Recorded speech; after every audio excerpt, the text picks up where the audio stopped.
clear enough.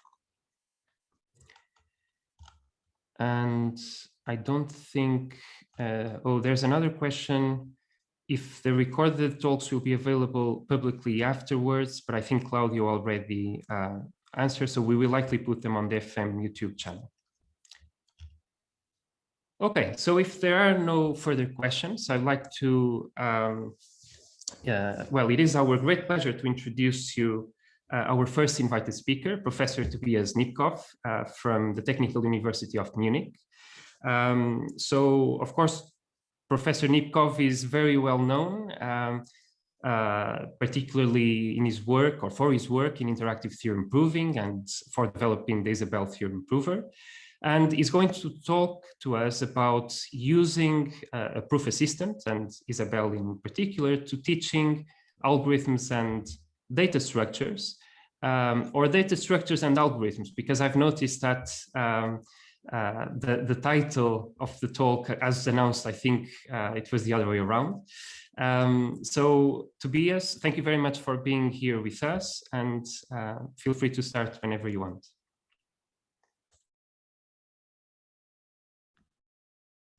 Right. Let me start by thanking the organizers for inviting me, and it's a great pleasure for me to give this talk. In particular, it's a great pleasure for me that my PhD supervisor, Cliff Jones, is present. And yes, indeed, the title keeps changing. There are various permutations of data structures and algorithms and verifying, and you'll see a number of them throughout the talk. So I've got about 45 minutes, is that right? Yes, that's correct. Yeah. If you put questions in the chat, I'm unlikely to see them. So I think the easiest way is either to raise your hand or to just say, oh, question, that's fine with me. Let me see if I can actually, no, I have to, how do I know? Yes, right.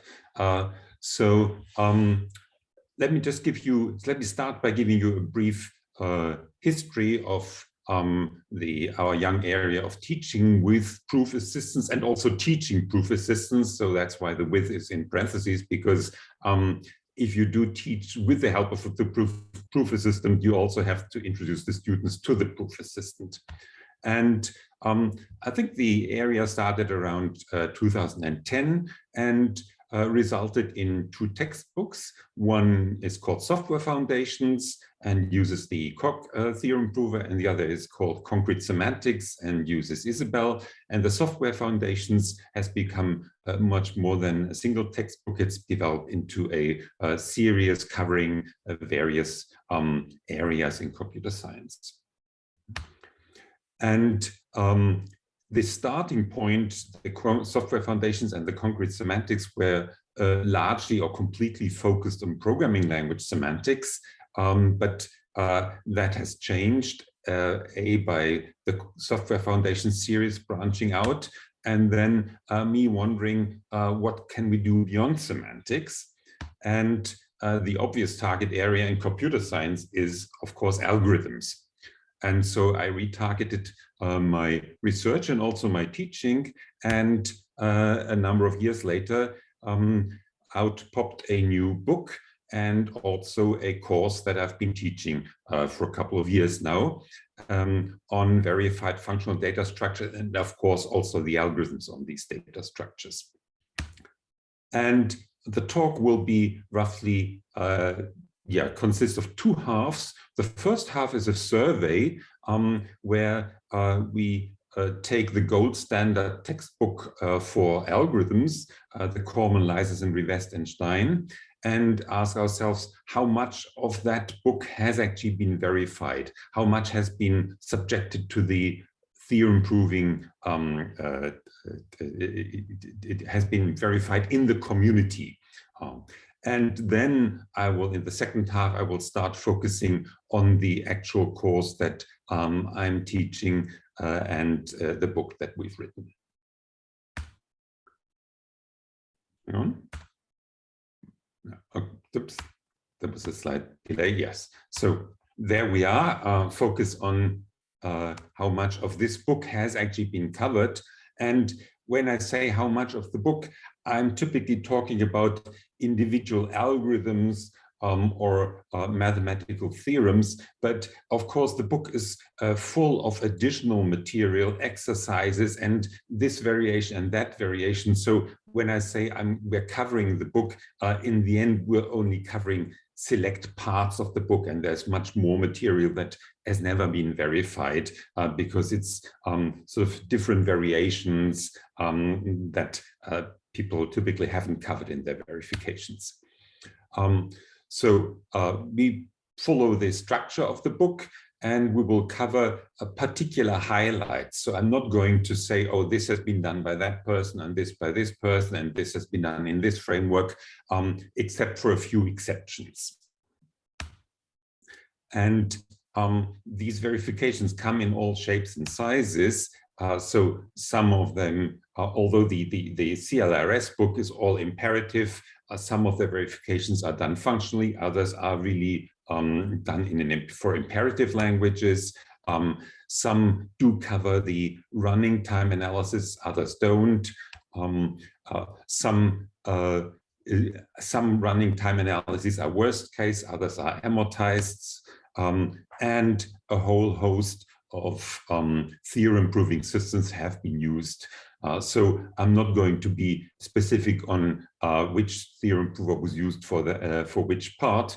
If you want to see the details of this, then I can refer you to a paper that we published last year in ADVA, where we go into great detail on which algorithms have been verified by who in which theorem prover and what aspects they have covered. So that's a separate paper, and I will just set the background here by giving an overview of it. And I will start with something that is quite close to my heart, because it was done by a PhD student of mine, Manuel Eberl, and it's about the mathematical foundations.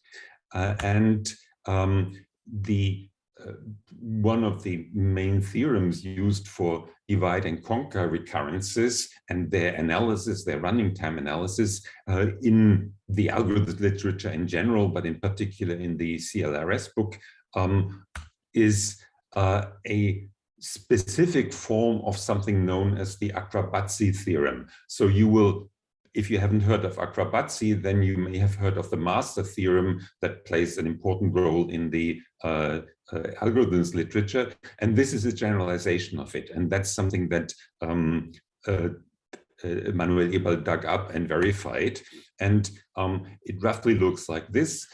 So if you have a recurrence of the form t of x equals some function g of x, and then sum of t recursively applied to, well, bi of x, where bi is supposed to be a fraction of x, so you have a smaller argument plus some perturbation hi of x, where these functions, where bi is between 0 and 1 and the hi are sublinear, then you get this very general formula that the running time function t is in theta of this thing here, so x to the p, where p is determined in a certain manner and some integral. And I'm not going to go into the details of this, but it shows you that you can get a very general result here. And then, yes, here it says what the p is. P is the unique solution of a certain equation.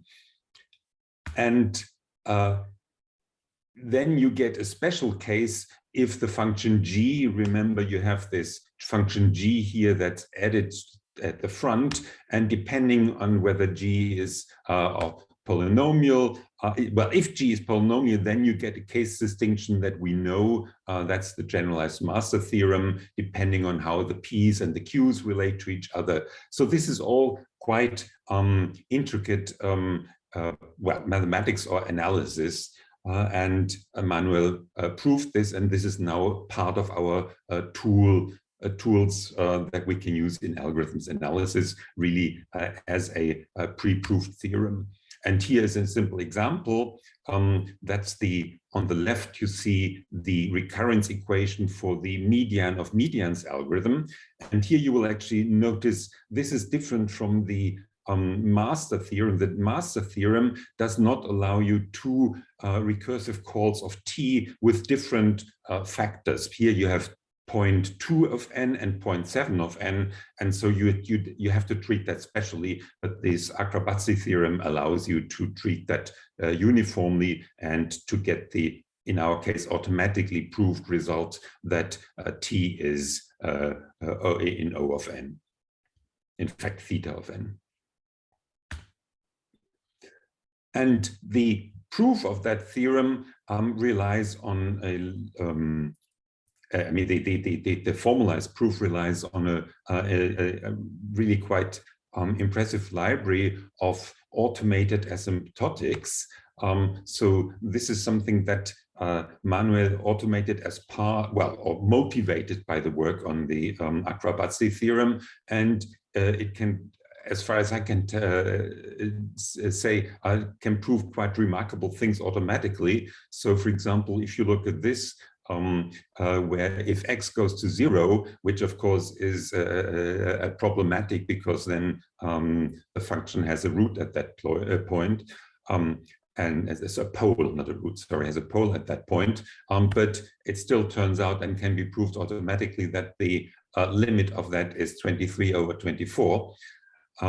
Or this cute one, that the function lambda x, x to the x, is in little o of lambda x dot c to the x for some c. So it's really quite a amazingly versatile automation, and that can be used to prove the previous theorem, but also in general, whenever you have asymptotic considerations in algorithms, then this kind of automatic reasoning is extremely useful. So that was, as far as I consider that this to be an important mathematical foundation. And now we move on to algorithms. How much of the algorithms in the Corman, Leisers, and Riverstein has actually been covered in the theorem proving community? And I will just pick out a number of things that I find particularly interesting. And the first one is sorting. Well, of course, everybody does sorting, but the verification effort that I want to highlight here is really quite, I would say, quite challenging. Namely, they looked at TUM sort, which is came out of industry, a mixture of merge sort and insertion sort. And it is the standard sorting algorithm in OpenJDK and also in a number of other libraries of programming languages. And it turned out that this algorithm could raise an exception, a runtime exception. And so then a group of people sat down and verified this and fixed the bug in it. I don't know if I have the number of people. No, I don't. So this is this was done in the key system by a group of people, and this is really quite a major effort. But it's I find it really quite I think it's a measure of the progress that we've made, that we can take industrial libraries, fix bugs in them, and verify that the fixed bug that the fix actually is a fix and that the runtime exception goes away. And there are other examples. So here in the C++ standard, the C++ standard decrees that the sorting function, the standard sorting function, should have n log n worst case execution time. But if you look at the LLVM library's implementation, then it has quadratic running time. And there is also now a verified LLVM implementation of intro sort, which is sort of their version of TIM sort. I mean, it works differently, but it's also a standard sorting algorithm, and including a proof that the worst case execution time is O of n log n. So we're also at the point where we can take standard libraries and verify not just functional correctness, but also verify that the functions, that the implementation has the expected running time. Quicksort, yeah. Of course, if you just take deterministic quicksort, that's not so interesting, but the average running time of deterministic quicksort or the expected running time of randomized quicksort, that's more challenging. That has been done. We even have results on the tail bounds for these algorithms. What does that mean, tail bounds? As was supposed to show up, but it doesn't. There's some delay here, I'm sorry. So tail bounds for randomized quicksorts are about the analysis of what is the likelihood that the randomized algorithm will actually take longer than the expected running time. And so this is quite a detailed analysis, but that's also being covered not just in the algorithm literature, but also in the verification literature. Search trees are a particularly popular topic for theorem proving people, and so we have a number of search trees have been verified, and there's still this lagging behind. Yeah, and so they are particularly popular because they are nicely functional, these search trees. And so, for example, AVL and red-black trees have been verified in 8 different variations. And when I say verified, I mean not just somebody did it, but they actually published a paper on it, meaning that there was something special to be said about their version of the verification. Oops. Right. I think I'm always skipping over something. No, I'm not. Sorry about this time delay. So I'm not going to go into more on search trees. Dynamic programming, not so much has been invested here, but one verification I would like to highlight is the following, namely via verified memoization. So this is the typical example of something that deserves memoization. That's the Fibonacci function. If you write it down like that, it's a bad idea. So what you can do is, of course, you can memorize this this computation, and what we automated is that you can automatically go from this recursion equation to a monadic memoized version that looks like this. So you can tell it's monadic just by the syntax.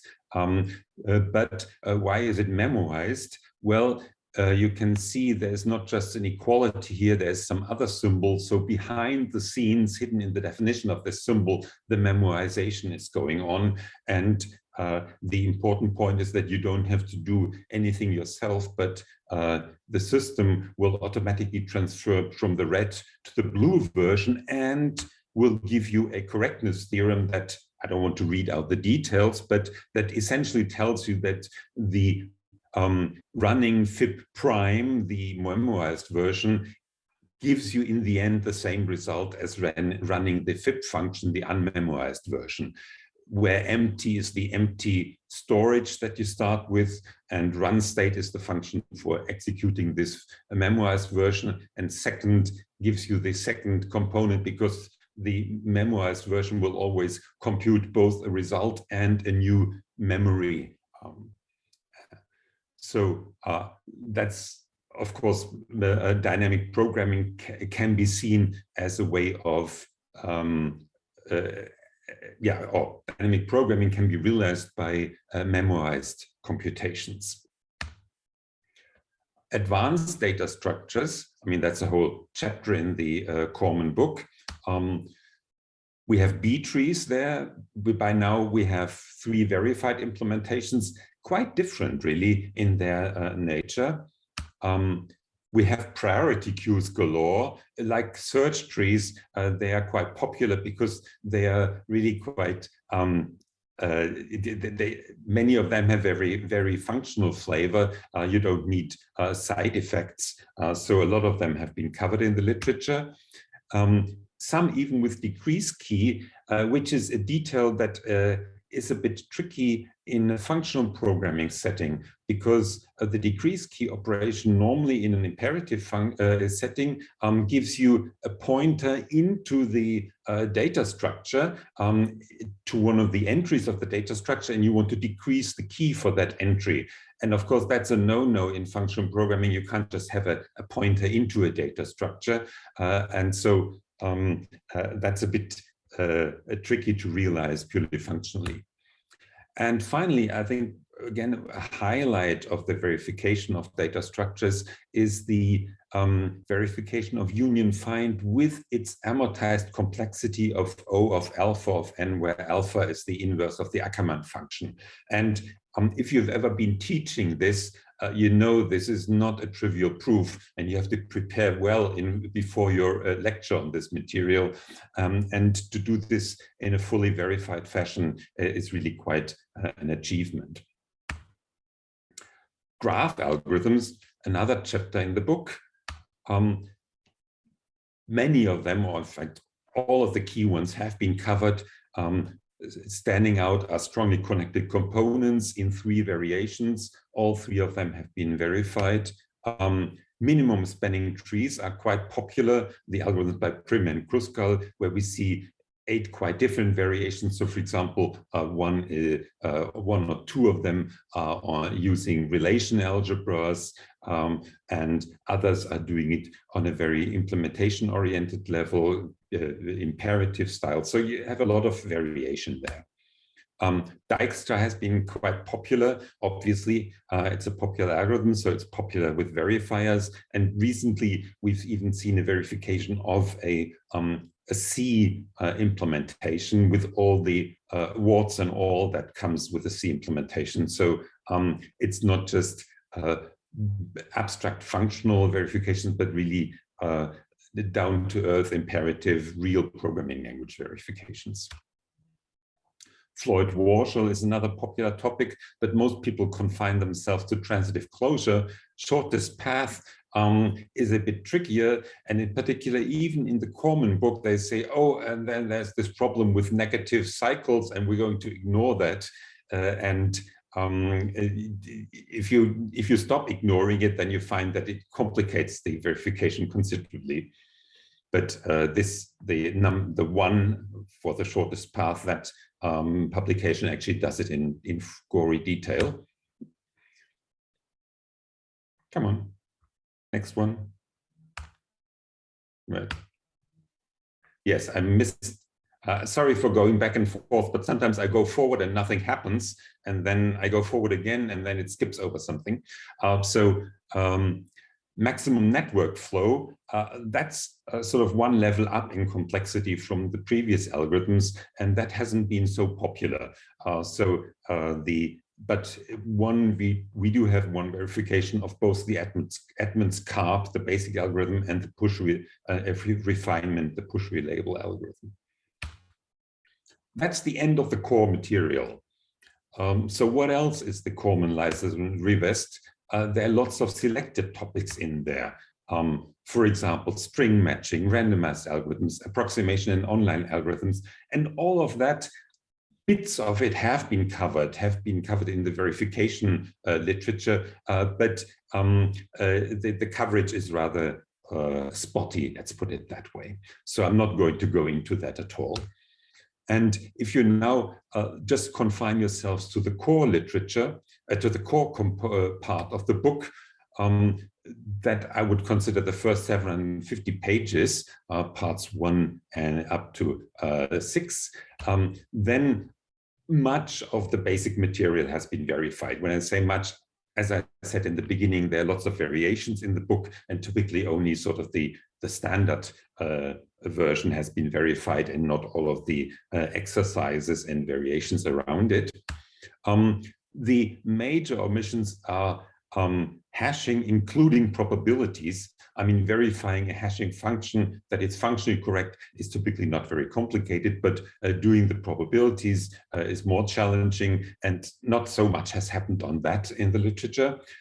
Fibonacci heaps and Van M. de Boas trees, which are something quite special, nothing has been published about them, but they're in the Isabelle pipeline, meaning people have done it, but they typically keep it on their homepage and never publish it, or don't even submit it to our archive of formal proofs, where we have by now 500 entries of verifications of Isabelle material.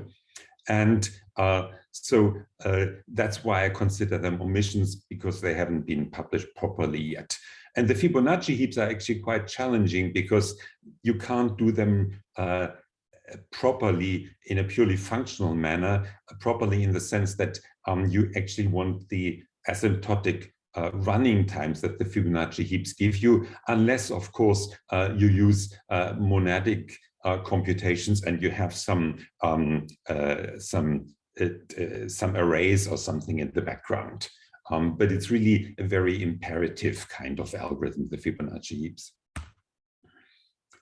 That was sort of the background. That's what how far the field has advanced. And now I want to focus on my own teaching, namely this course and book on verified functional data structures and algorithms.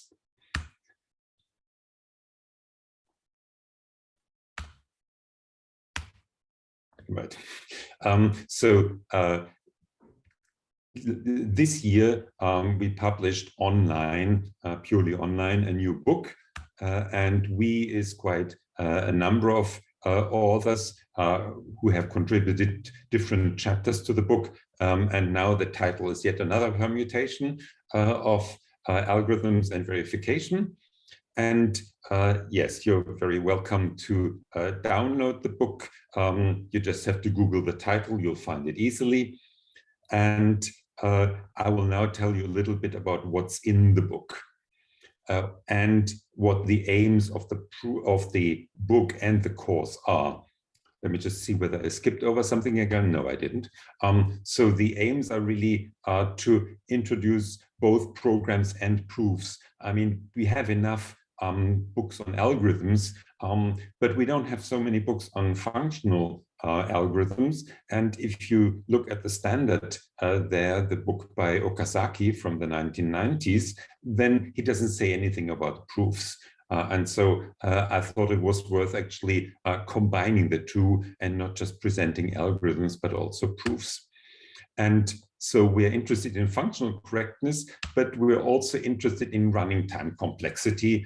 And the underlying framework is very simple. We just do this via step counting functions. So in addition to the actual function that performs the computation, we define a step counting function and then verify essentially the things about that step counting function, and which means we have verified things about the running time. And it's supposed to be a textbook, so it's really not advanced, but really similar in the coverage to the Corman textbook. But it's also meant to be a reference for programmers and researchers who they may find an algorithm in the literature, but they don't find the precise proofs of why the algorithm is correct. And the contents is, well, we start out with sorting and selection, but that's the median of medians algorithm. Sorting is quite nice as introductory material. Selection sort of goes with it, but I don't recommend to start your course with it, because that is really quite a tricky algorithm, and in particular the verification of the running time is quite involved. Then we cover a number of search trees, 2-3 trees, red-black trees, and AVL trees. a generalization which is not so well known, but is really quite fun, namely generalizing search tree algorithms to not perform just operations on single elements, but bulk operations, union, intersection, and difference. And there's a very nice, some very nice work that tells you how you can, in general, transfer these search tree algorithms from a single element to whole sets of elements, and do this in a very nice asymptotic manner. Brown trees and tries are the next topic in the book. Huffman's algorithm. So it's an algorithm on trees, but it's really mostly an algorithm, and the tree part is not so important. We have heaps in there, leftists and binomial heaps. We have the dynamic programming in there that I talked about earlier. Amortized analysis is in there. And then some more advanced data structures, play trees, skew heaps, and pairing heaps, where the analysis of the running time is a bit more involved than what you see in the previous data structures. And the book is meant to be open-ended. So if you're interested in contributing one of these standard data structures or algorithms that aren't covered yet, and you have an Isabelle verification, then please contact me, and you are invited to become a co-author and contribute another chapter to the book. And in fact, I would be interested in any feedback from the audience, what they think is missing from the book, or what would be a good addition to the book. And we have a few things lined up, but obviously it's easy to miss things. What do we do about the proofs in the book?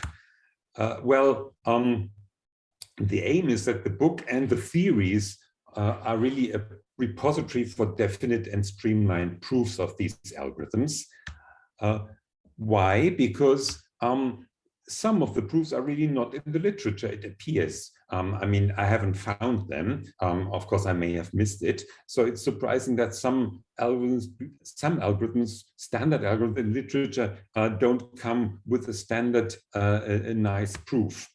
For example, red-black tree deletion is such an example where we have the imperative version, but the functional version doesn't, I didn't find any publication that goes into really explaining why deletion works.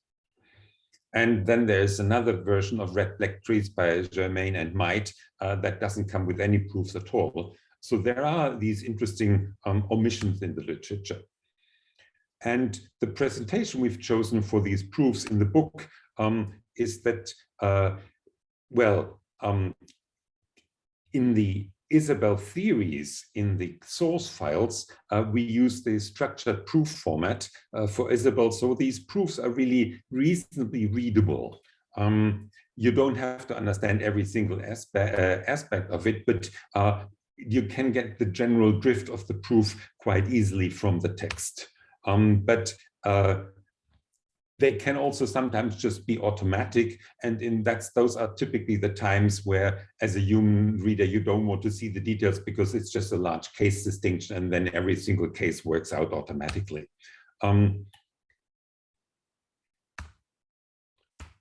Right. In the book, we confine ourselves often to showing the inductive lemma statement, or if you read about it, if you think of it imperatively, then we confine ourselves to the invariance, stating the invariance, but the detailed proofs only in complicated cases where really there's something interesting in the proof. And often we will just say, oh, this is the inductive statement, and now you do induction on such and such, and then it comes out automatically with the help of the previous lemmas. It's a new course. The book accompanies a new course that I've been teaching for a couple of years now. And now I want to tell you a little bit about that course. So it's an elective course for grad and advanced undergraduate students. And the prerequisites are discrete math and functional programming, both of which the students in Munich, for them, both these courses are mandatory. So that's why it's easy for me to build on them. How much work is it? It's about 1.5 lecture hours a week and 1.5 tutorial hours a week for 14 weeks. And in the first 5 weeks, we introduce the Isabel system. And after that, students who are serious about it, they are well equipped for the rest of the course. But of course, you really have to spend quite a bit of time on your homework in those first 5 weeks to really become proficient enough with the system to then use it on some of these algorithms that I've talked about. And then the rest of the course is a selection of things from the book. So here I've listed the topics that we're currently covering, but I tend to change a little and drop some material and add more material, add other material as the years go by.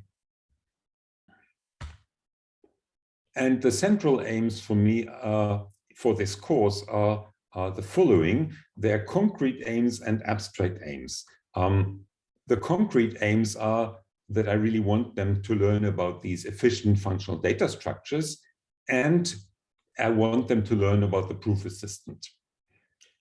The abstract aims are that I really want to teach the students the fact that programs are logics.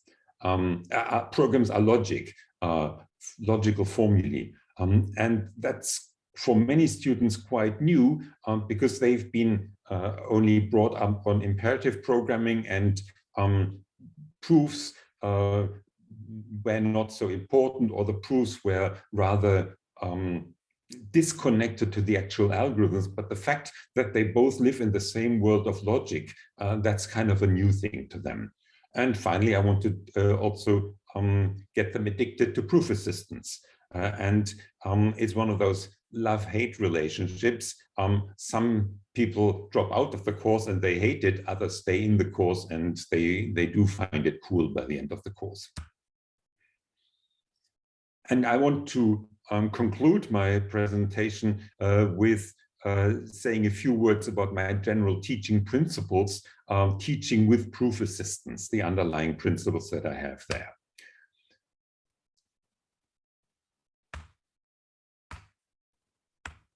Right, so I find it very important to teach structured or readable proofs and not to teach them some machine language for writing proofs. And that's what I mean by proof scripts that say, oh, do this and then do that. And in the end, you've got something completely unreadable. This is, of course, this is nicely supported in Isabel, where we have these structured proofs where you can see, oh yes, he's doing induction on N, and then you assume certain formula, and then you have some intermediate formula, and then finally you show something. And the novice reader might not understand the by ... that might be something by calling a specialized proof procedure, but the reader can still follow the general drift of the argument by saying, oh yes, and now they proved this, and now they proved that. And of course, now I can see that from all these things before the final formula follows.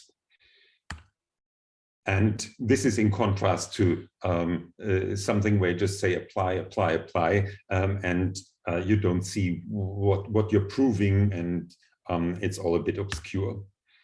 So this is also a non-transferable skill. They won't be able to use that skill of writing these apply scripts, as they're called in Isabel, to another course, whereas students tell me after they took this course and learned about Isabel, they also became better at writing natural language proofs in other courses. But of course, there are limits. proof scripts are easier to learn and to hack. And so some people prefer that because they prefer to hack at their proofs rather than understand the abstract structure behind them. On the other hand, for large proofs, it tends not to work so well. And these proof scripts are still useful for proof debugging. So I am teaching them, but I also try to say to the students, only use this hacking style of proof sparingly, and try to always bring out the structure rather than a sequence of commands how to get to the end. And so we start with simple proof scripts, but then we upgrade to these structured proofs soon after. And yeah, so that also helps then to connect things that I might do on the blackboard to the proofs in the system. Next principle is don't teach logic, teach how to write proofs. And I think that's an important difference. So what do I mean by this? What I mean is that, and this might be controversial, single-step natural deduction proofs really belong in logic courses. I don't want to teach them in what I consider more to be an application-oriented course. So I want to teach people that they should be reasoning modulo logic, meaning they don't write down every single step, but if they believe that from A and B together, that should imply C, then they should be able to write in their proof system something like from A and B have C, and then apply some proof method that is powerful enough to do that deduction. And of course, it might be that from A and B, C doesn't follow, and then the proof will not be able, the machine won't be able to do it, and then they'll have to break it down into smaller steps. It might also be that it follows, but the machine is incapable of doing it, even if you apply some very powerful proof hammer to it. But of course, that's the limitations that we all have to face with machines. Yes. If the machine can't do it, refine the proof and eventually get it done, or find why it isn't true. And this is, of course, not a new idea. The MISA system has been advocating this style of reasoning for a long time. And yeah, so in a nutshell, I would say, do not let logic in the sense of fine-grained deductive step dominate your thinking. And this is, of course, again, not a new idea. That's how mathematicians are told how to do proofs. But they see enough of those proofs so that they get used to it, whereas the computer scientists don't see many proofs. And so if you ask them to do them themselves, they are usually quite lost what to do. Next one. Yes, it needs automation to work well. And of course, when the automation fails, then you still need some way of debugging why did things go wrong. Next principle, teach the subject matter, not the proof assistant. So don't let the tail wag the dog. I think this is pretty obvious. The more time you spend on the proof assistant, the more it'll look like a problem, not a solution. So that's why I think with 5 weeks out of 14, this is about reasonable. If you were to spend more time on the proof assistant, then it just would the proof assistant would become a hindrance rather than a help. Finally, about presentation, I really don't think you should use the proof assistant all the time in your presentations. I believe in slides and Blackboard. So of course, in the beginning of the course, a lot of the presentation will be focused on and will be done with the help of the proof assistant. But then if I want to become more principled and introduce the subject matter, in this case, functional programming and data structures, then I find that the slides or the Blackboard is a much better medium as the course progresses. And then you wonder, well, what do you do about the proofs? Well, the structured proof language facilitates this move because there is no disconnect between the informal natural language proofs that you write down on the board or a piece of paper and what you input into Isabelle. It's a smooth transition. So let me come to the conclusion. What is in it research-wise? Verifying algorithms. Efficient, purely functional algorithms are easy to verify. The running time can be more challenging. Many of the algorithms that we cover in the book have been previously verified in the literature, but not all of them. There are extensions in many directions. The more challenging extension is to randomized algorithms, but at that point, I wouldn't want to teach a course with a proof assistant because typically reasoning about randomized algorithms and in particular about probabilities in a proof assistant is much more tiresome than you would want to force on the students. More rewarding research-wise, I think, than randomized algorithms are standard libraries. And we have seen a number of examples of people who really looked at algorithms in standard libraries and found they were not completely correct and corrected their proofs. So I think there's a lot of low-hanging fruit if you're prepared to work at the code level by going to standard libraries and subjecting them to scrutiny with a theorem prover. Teaching-wise, efficient algorithms are popular, so they are a good bait, so to speak, to get people into formal methods and into verification, and more so than semantics. So we typically have about twice as many people who take the course on verified functional programming than the course on semantics. And it's also a very coherent area. So at the beginning, I have a lecture or so on trees and the standard library of trees that we have. And then many of the algorithms can just be formulated in terms of algorithms on trees. And in the end, we find that the student satisfaction is quite high, but it's a love-hate relationship in the sense that also the student satisfaction is low for those people who leave the course. But it's an elective course, so it's not, that is not a problem. And that really brings me to the end of the presentation, and I can warmly recommend algorithms as a good vehicle for popularizing formal methods and in particular theorem proving. Thank you for listening. Okay, well, thank you very much, Tobias. So I'll clap so that there's at least some clapping sound. Okay, so are there any questions from the audience? Okay, so we have a question from Cliff. So 2 questions, Tobias. Firstly, concurrency. Do you tackle concurrent algorithms? And secondly, much more on the pedagogic side, do you examine the course at all? Right. No, I'm afraid concurrency is not in the course. And I think it's one of those things that if you added it, it would complicate matters considerably, because in a functional world, it's not so clear. Then you go to multi-threading. And so it's all, I think it's concurrency is more easily tackled in an imperative context.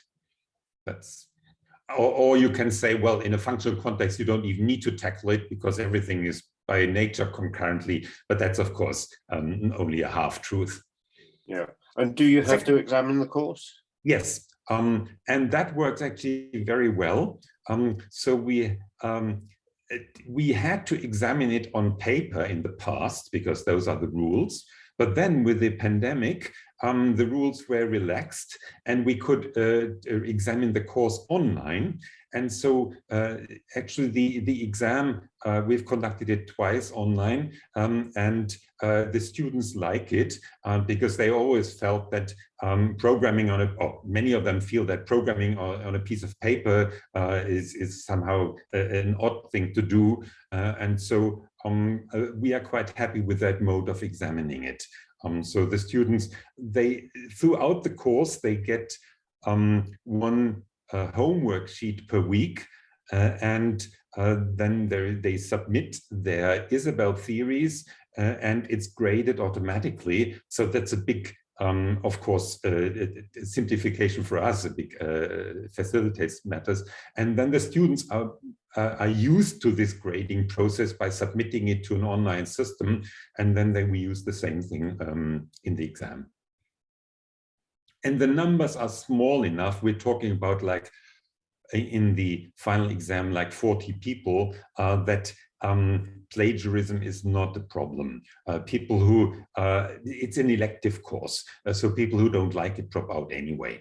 I mean, we have very, for the homework, typically once every 2 years we have a problem that somebody copied homework. But yeah, it's not a major problem. Okay, thank you, Cliff and Tobias. So we have a question from Matthias. Yeah, I would be interested in hearing about what you think are the big challenges for the students. Is it like thinking the right thing and then the difficulty to get it down in the form that the theory improver understands it and actually finish the proof, or is it understanding the really details of the algorithm or the data structure at hand? No, sorry. No, the understanding the algorithms and the data structure at hand is typically not a problem for them. They even know some of them already. So they spend most of their time on, it's difficult to quantify this. I think there are 3 sources of difficulties. One is obviously the proof assistant, learning about its idiosyncrasies, just understanding the principles, all of that. A second difficulty is really writing down a coherent proof. And getting confused about how to prove something with an existential quantifier in it, or how to deduce something from an existential quantifier. That kind of thing, it takes some time to get used to. And third, it's actually the difficulty of writing code that's simple. So in their homework, they have to write their own code, and then they typically come up with code that's too complicated, and then the proofs become insurmountable to them. And so we always tell them, if they run into problems, the first thing you should do, you should examine whether there's something too complicated. You've got too many case distinctions, whatever. And I think that's actually a major learning outcome of the course, is that you're forced to simplify your code because you have to prove it. And those are the 3 difficulties. And I cannot quantify how much is what, but certainly the contents is not, I mean, the abstract contents is not it's not the key difficulty. Yeah. Okay, thank you, Matthias. We now have a question from Claudio. Okay, first of all, thank you for the great keynote. It was really insightful, and it was nice to see all this history of success of FM techniques. Now, since I've seen that there are many young researchers attending the workshop, I found that the part about open research problem was fascinating. My question would be, I mean, do you have a website where you are collecting open research problems? How kind of, if there is some, how can you distinguish by problems which are easier and FM techniques can be, let's say, easily applied? It's just that someone didn't spend time of this, or like more challenging one? No, we don't have a website on this. We considered but never did get around to I referred to this paper at ADVA last year, where we really give a detailed survey of verified algorithms. Yeah, we thought of turning that into a web page, and then you could update it with new verifications, but we never got around to that. And I certainly don't have any resources that would help young researchers to choose a suitable topic in this area. So yeah, that's all I can say about that. But maybe we'll do that web page after all, because now in the year that's passed since the publication of the paper, I've become aware of further verifications like this verification of Dijkstra's algorithm really at the C language level that should be incorporated in this survey. Yeah. I have a follow-up question if there are no other one. It's related to the teaching part. And I would like to ask you whether kind of you can reflect a bit on something you did wrong during the course or during the pandemic, something that didn't go well or didn't go as you expected, and kind of some reflection on how, or I mean, if you have any insights to share with the community on how you would have improved that. That's a bit awkward because I can't think of anything offhand, but that sounds terribly vain.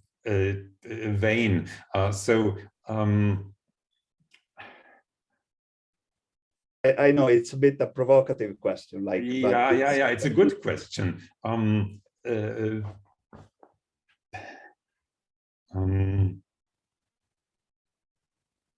I think what I would wish to do is I would wish to be able to cover more of the advanced material in more detail. Or detail is the wrong word. Let me say something that I'm really a bit unhappy about is these final algorithms that I'm teaching, the pairing heaps, the splay trees, and the skew heaps.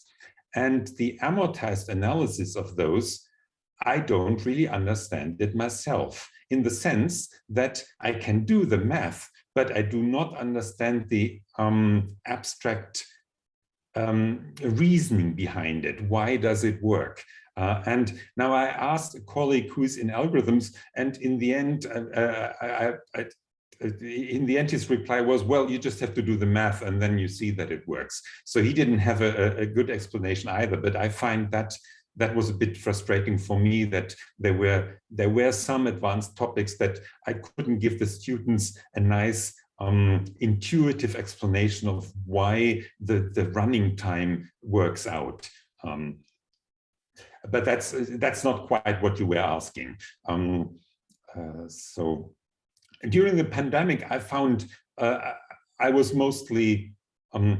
I found it worked well, the online teaching, and the fact that it's programming oriented, I think helps. It's not so much concept oriented where you have difficult to grasp concepts, but it's mostly, it's time consuming because working with systems is time consuming, but it's not something where you would say, oh, if you were in a classroom, you could convey these concepts much better than you can convey them online.